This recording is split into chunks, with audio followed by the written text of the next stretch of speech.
చిత్రకారునిగా మీరెన్నో అవార్డులు పొందారు.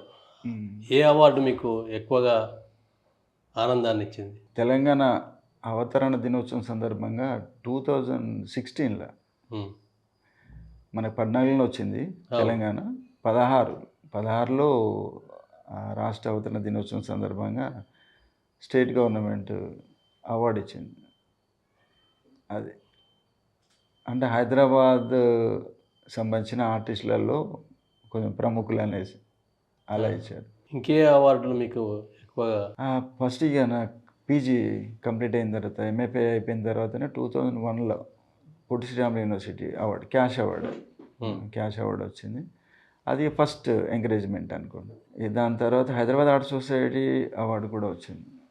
దాని తర్వాత ఇక మళ్ళీ నేనే హైదరాబాద్ సొసైటీలో జాయింట్ సెక్రటరీగా తర్వాత ఎలక్షన్‌లో ఇప్పుడేమో ఎలక్షన్‌లో కార్యదర్శిగా. ఇప్పుడు కార్యదర్శి. అప్పుడు ఎలక్షన్‌లో ఎన్నికయ్యాను. అంటే అనేక క్యాంపుల్లో గూడా మీరు పాల్గొన్నారు. ఆ!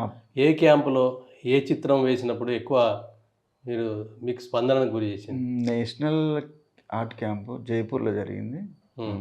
అక్కడ ఏశాను. ఏ బొమ్మ వేశారు? దేని మీద వేశారు? ఇది నా కైండ్ ఆఫ్ వర్కే. ఇది ఆ! 2000 నాది కంప్లీట్ ఎంఎఫ్ఏ అయిపోయిన దగ్గర నుండి ఈ కైండ్ ఆఫ్ వర్కే. నైరూప్య చిత్రకళనా? నైరూప్యనే. ఇప్పుడు మీకిచ్చింది కూడా అప్పటియి అవన్నీ. అదే. హ్మ్.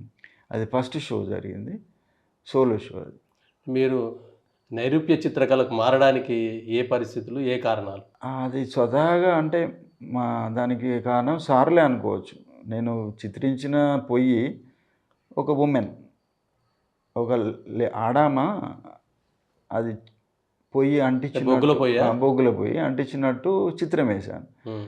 సార్ అది చూసేసి, అంటే సార్ ఎప్పుడైనా చూసాడో లేదో తెలియదు గానీ చూసే ఉంటాడు. ఇదేంటిదని అడిగాడు. తర్వాత ఏ sir? లక్ష్మగౌడ్. Laxman sir. లక్ష్మగౌడ్ and Shyam Sundar ఇద్దరొచ్చారు. ఆ! డీలన్ కూడా వచ్చినాడు. ముగ్గురు అసెస్మెంట్ అంటే ఆ! ముగ్గురొస్తారు. అది పీజీ చేసేటప్పుడు. అది అడిగారు కాబట్టి ఇట్లా చెప్పేసరికి, ఇట్లా కాదు నువ్వు ఓన్లీ ఈ హ్యూమన్ ఫార్మ్ వద్దు. ఆ! అమ్మాయా, అబ్బాయి, లే లే జంట, లేడీ అవసరం లేదు. ఈ ఒక్క ఆబ్జెక్ట్ ఉంది కదా! దీన్నే అన్నారు. అదేమన్నా అరేంజ్ చేసుకొని చేసేదా? అదెప్పుడో చూసిన జ్ఞాపకం ఆ! అనేసి, సరే అనేసి వాళ్ళు అడిగారు కదా! అని చేశాను. ఆహ్, ఏసినప్పుడల్లా వచ్చేసి వెరీ గుడ్.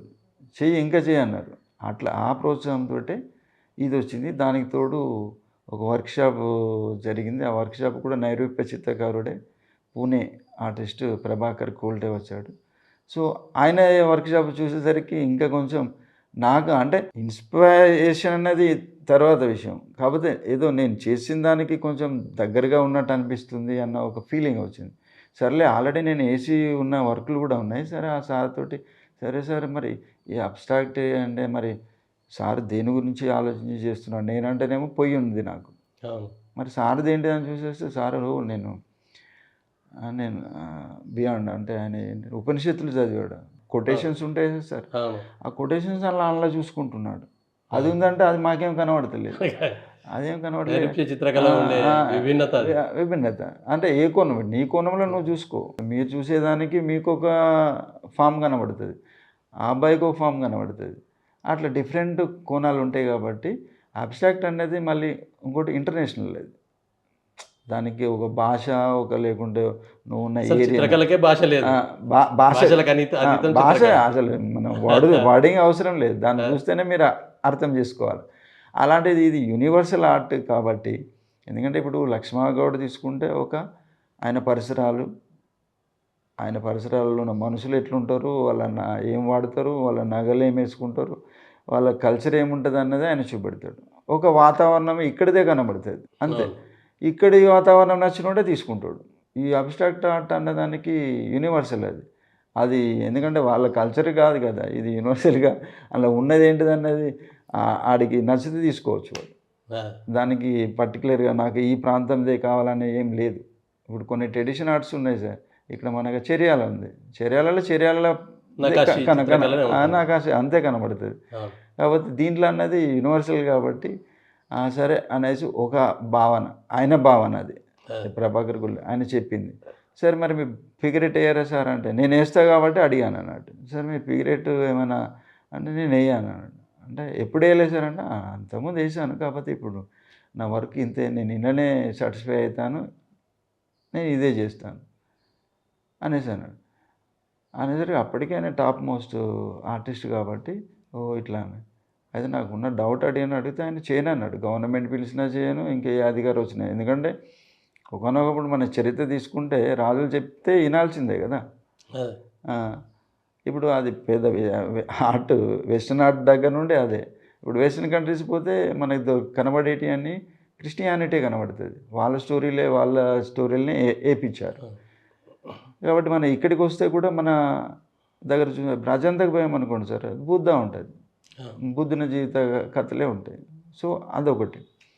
మీరు కుంపటిని తీసుకున్నారు బొగ్గులో పోయి, దాన్నే కుంపటిగా అంటారు, రకరకాలుగా పిలుస్తారు. కుంపటి మనం బొగ్గుగన్ల ప్రాంతంలో ఎక్కువగా వంటలకు కానీ ప్రతిదానికి అవే బొగ్గులే వాడతారు, అవే చేస్తారు. ఉచితంగా వాళ్ళకి లభిస్తాయి, వాళ్ళు చేస్తుంటారు. అది ప్రేరణ అంటే అది ఏ రకంగా ఉంటుంది? ప్రేరణ అంటే చిన్నప్పుడు చూసాం సార్. ఇప్పుడంటే మిగతావి కూడా చూసాము. ఇప్పుడు లేబర్స్ ఎట్లా ఉంటారు అన్నది కూడా నేను చిత్రించాను, వాళ్ళ ఫేస్లు. ఎందుకంటే హ్యాపీనెస్ ఏముండదు సార్. అదే బాయిలో పనిచేయడం అంటేనే డేంజర్. అది ఎవరు కూడా చేసేవాళ్ళు కాదు, ఎందుకంటే అదో భయం. పోతే అంటే కదా సార్, పుసుక్కన కూలింది అనుకో అంతే సంగతి. అందుకే అప్పుడే బొగ్గుగన్లో పనిచేసే వాళ్ళు బయటకు వచ్చేదాకా నమ్మకం లేదు, ప్రమాదభరితమైనది. కాబట్టి వాళ్ళు బయటకు వస్తే ఎట్లుంటారు సార్, అంత చినిగిపోయిన బనీన్ ఉంటుంది, మొత్తం మైల మొత్తం మసి ఉంటుంది. అక్కడ వాళ్ళకు స్నానం చేసేది ఒకటి ఉంటుంది, హౌస్. ఆ హౌస్ మీద ట్యాప్లు ఉంటాయి, అవి ఇప్పుకొని స్నానం చేసేసి మళ్ళీ డ్రెస్ వేసుకొని సైకిల్ తొక్కకుండా వచ్చేటోడు. అయినా కూడా వాళ్ళ పోయేటప్పుడు మంచి బెల్ట్ గిల్ట్ పెట్టేసుకొని పోయేటోడు, అది బాయిలో దిగేటోడు. సో వాళ్ళది చూసాము, వాళ్ళు ఎట్లుంటే బనీన్ ఉంటాయి, చిరిగిపోయిన బనీన్ ఉంటాయి, ఇక్కడ మసి ఉంటుంది. ఇక్కడ మేము బావుల దగ్గర కూడా పోయేటోళ్ళం కదా. సో ఆ రూపాలను మేము చిత్రించిన. అంటే మీరు వేసే నైరూప్య చిత్రకళలో కూడా అవే రంగులు ఎక్కువగా అనిపిస్తుంటాయి, అందుకే కారణం ఏంటి? అవి రంగులు ఉంటాయి. సో సాధారణంగా వేసే చిత్రకళలో ఆర్ట్ బ్రైట్నెస్ అవన్నిటి కోసం చూస్తుంటారు, మీరేమో అవే కలర్. ఎందుకంటే బొగ్గు కంపల్సరీ, చార్కోల్ కంపల్సరీ వాడతా. బొగ్గు అన్న చార్కోల్ అంటేనే బొగ్గు. అయితే ఇది కర్రలతో, నాకు చార్కోల్ అనేది ఇక్కడ మీడియం దొరుకుతుంది. సో చార్కోల్ బొగ్గు వస్తుంది అంత. ఆ రస్టిక్నెస్ అంటే ఇప్పుడు మాకు అంత చిలుమే, అప్పుడు అంతా రేకులే ఉండేది. ఈ రేకులతోటే ఈ పొయ్యి కూడా చేసేది. ఆ పొయ్యి చిలుము పట్టింది కూడా అదే లుక్. తర్వాత వ్యాగన్స్ వచ్చేటి బొగ్గు నింపడానికి, ఆ వ్యాగన్ కలర్ కూడా అదే, అది ఐరనే, అదొకటి. తర్వాత ఈ పొయ్యిలోకి వచ్చే ఆ మంట నుండి వచ్చిన కలర్లే నేను వాడాను. ఎవ్రీథింగ్ అన్ని ప్రైమరీ కలర్స్ వచ్చేటి. ప్రైమరీ అంటే ఇప్పుడు మనకు ప్రైమరీ కలర్స్ బ్లూ వస్తుంది, ఎల్లో వస్తుంది, రెడ్ వస్తుంది సార్. సో ఆ రెడ్ను చూడంగానే ఎల్లో, ఆరెంజ్ చూస్తాను పొయ్యిలో. ఆ రెడ్ కూడా అప్పుడప్పుడు కనబడుతుంది, బ్లూ తర్వాత పోగని తెలిపోయింది. సో ఆ ప్యాలెటే నాకు రిపీట్ అయ్యి, సో అదొకటి పర్మనెంట్గా అయిపోయింది. ఎందుకంటే అట్లా చేస్తేనే నాకు ఎంజాయ్మెంట్ అనిపిస్తుంది, అది అనిపిస్తుంది. సో అందరు కూడా, సార్ కూడా చూసేసి చెప్పాను కదా ఇందాక, సార్ ప్రోద్బలం ఉంది అన్న, అది చేయాలంటే అప్పుడు వేరే డిఫరెంట్ మీడియంతో చేసేవాడిని. అప్పుడు కూడా చార్కోల్ వాడేటోని, చార్కోల్ తోటి ఫస్ట్ చేశాను. చార్కోల్తో కలర్తో చేయమన్నాడు. ఆ కలర్ పోతే అటు ఇటు పోయినా ఇవే కలర్లు వచ్చేటి. సో అట్లా ఇక ఇవే ప్యాలెట్ అయిపోయింది. ఇక ఈ కైండ్ ఆఫ్ వర్క్ ఇప్పుడు ఎక్కడ చూసినా కూడా మనం కూడా అనుకున్నాం కదా సార్, నాకంటూ ఒక ఆర్ట్ పరంగా నా కైండ్ ఆఫ్ వర్క్ ఒకటి ఉండాలా, అది చూసేస్తే నేనే గుర్తు రావాలని ఒకటి ఉంటాయి కదా. ఇప్పుడు ఏదైనా ఎంఎఫ్ హుస్సేన్ అంటే ఎంఎఫ్ హుస్సేన్, ఆయన కైండ్ ఆఫ్ వర్క్ వేరే ఉంటుంది. ఆ గుర్రాలు ఇవి చూసేసి బోల్డ్ స్టోక్ చూసేస్తే ఎక్కడ చూసినా కూడా ఇది ఎంఎఫ్ హుస్సేన్ అని పేరు కూడా చూడం మనం, దూరం నుండి చూసినా కూడా ఇది ఎంఎఫ్ హుస్సేన్ అంట. అదే లక్ష్మ కూడా ఒక బ్రాండ్, అది వేరే కైండ్ ఆఫ్. ఆ వైకుంఠం మీద ఒకటి, ఆ లైను, ఆ ఫేసులు, బ్లాక్, ఇంత బొట్టు, ఇదంతా చూస్తే వైకుంఠం అంట. సో అట్లాంటి వర్క్ ఒకటి క్రియేట్ చేసుకోవాలన్న ఒక తపన అందరి ఆర్టిస్టుల దగ్గర ఉంటుంది. సో ఆ ప్రయత్నంలో నేను సక్సెస్ అయింది. ఈ పొయ్యి ద్వారా నా బాల్యంలో చూసిన ఆ వాతావరణం, ఆ సరౌండింగ్, ఇది నా బాల్యం గడిచిన ఏదైతే ఉందో దాన్ని దృష్టిలో పెట్టుకున్నా చేసింది. మా ఇల్లు కూడా ఉంటుంది అందులో, మా ఇల్లు ఉంటుంది, మా కిటికీ ఉంటుంది, ఆ కిటికీకున్న రంధ్రాలు ఉంటాయి, ఇవన్నీ ఉంటాయి. కాకపోతే అది నేను క్లోజ్ లుక్లో తీసుకుంటా కాబట్టి మీకు అదేంటో తెలియదు. అదే టోటల్ ఫిగర్ చూపెట్టాను అనుకోండి, ఓహో ఇది కిటికే కదా అంటారు.